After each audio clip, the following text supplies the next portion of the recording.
si do të jenë zgjedhjet nesër, çfarë qëndrimi do të mbajnë ndaj drejtësisë së re. Dhe ndoshta pastaj oferta e tyre politike mund të jetë e mirë. Unë dyshoj domethënë që kemi të bëjmë me një mungesë sinqeriteti politik. Zoti Berisha shikon vetëm hallin e tij personal dhe hallin e familjes së tij.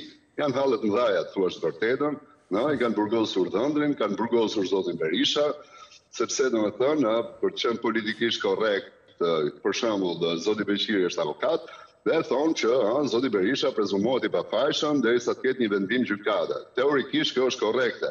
Mirë, por ne nuk duhet të harrojmë që një gjykatës, dy gjykata më saktë kanë gjykuar që ka aq elemente sa ta mbajnë burgosur zotin Berisha.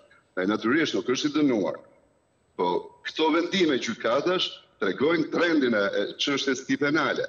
Do të thonë këto janë halle të mëdha dhe një njeriu me kaq halle të mëdha personale dhe familjare nuk mund t'i kërkosh më tepër t'i kërkosh zgjidhje